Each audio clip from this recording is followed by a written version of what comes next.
Entrevisté al director Olayo Rubio y me habla de sus películas muy especiales, las que hace Olayo Rubio, siempre ligadas con la política. Olayo Rubio, ¿cómo estás? ¿Bien? Muy bien, gracias. Te lanzas ahora con esta película Ilusión Nacional. Cuéntame de dónde nace, porque eres muy futbolero, no eres futbolero.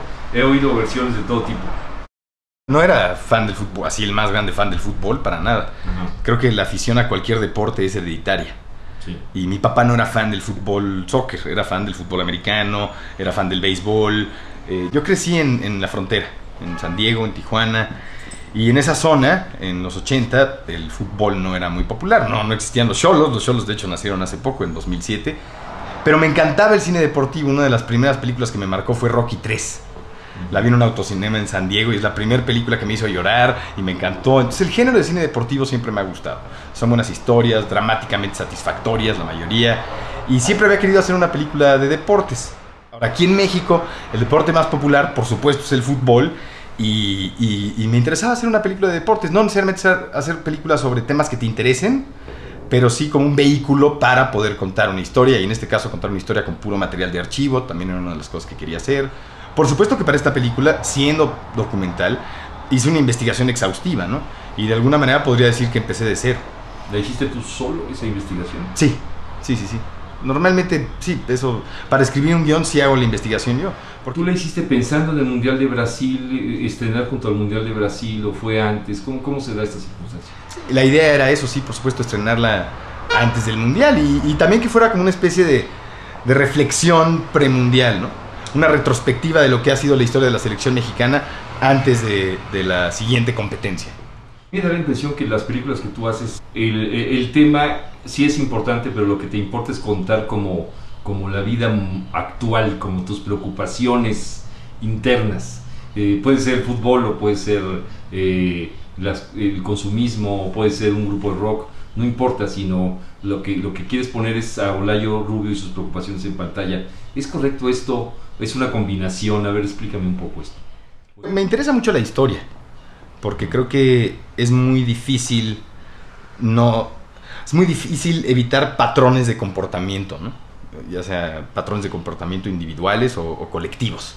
Y romper con eso es complicado, ¿no? Nos damos cuenta de que si estudiamos la historia de la humanidad, repetimos constantemente patrones y es muy difícil romper eso, ¿no? Tiene que ver tal vez con nuestra condición humana, con los choques de ideologías tan arraigadas en nuestra civilización.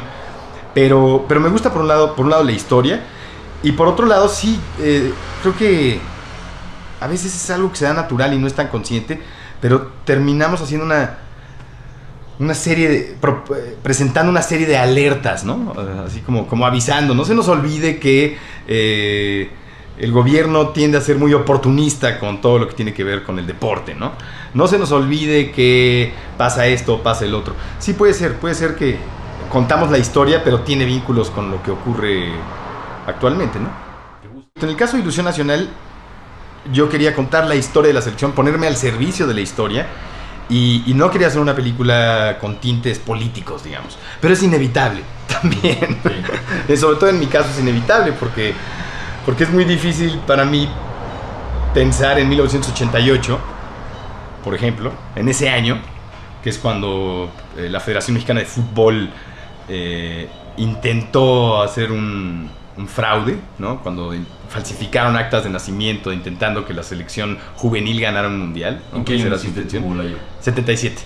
Tenías 11 años. Exacto, pero para mí es inevitable relacionar eso con el fraude electoral de 1988, por ejemplo, ¿no? Entonces, para algunas personas tal vez no tiene nada que ver, ¿no? Pero para mí, por supuesto que sí. El contexto social y político tiene muchísimo que ver con todo lo que sea relevante en cualquier área de la vida de un país, ¿no? Eso creo, por lo menos así lo veo yo. Sí, efectivamente, no todo el mundo lo ve así, ¿no? Pero yo creo que sí. O sea, por ejemplo, en el caso de Gimme the Power, una película que hicimos acerca del grupo Molotov. El surgimiento de un grupo con esas características tiene todo que ver con el contexto social y político en el que se presentó. Para contar la historia de Molotov había que contar también el contexto social, político y económico en el cual surge un grupo con esas características, ¿no? Sí. Entonces ese tipo de relaciones siempre me han interesado. La vinculación al final de cuentas es como una, digamos, una fórmula maestra de tus guiones. Siempre hay una vinculación, incluso en tus podcasts también, en Ilusión Nacional también. No van sueltos, no va el jugador de fútbol suelto por la cancha, lo relacionas siempre con todo un contexto. Sí, no sé, creo que tal vez en Ilusión Nacional podríamos haber contextualizado un poco más, ¿no? Pero curiosamente en ese proyecto en particular me quería enfocar en la acción en la cancha, sobre todo, ¿no? Y en la intensidad de los aficionados en los estadios, como también quería explorar un poco la traducción de ese deporte al lenguaje cinematográfico. Y no solamente una parte discursiva, es decir, quería hacer una película más emocional que discursiva. Entonces, por un lado está, no sé, como lo que podríamos decir que son mis versiones de la historia, ¿no? Y por otro lado está contar objetivamente esos episodios de la historia, en este caso de la selección mexicana, ¿no?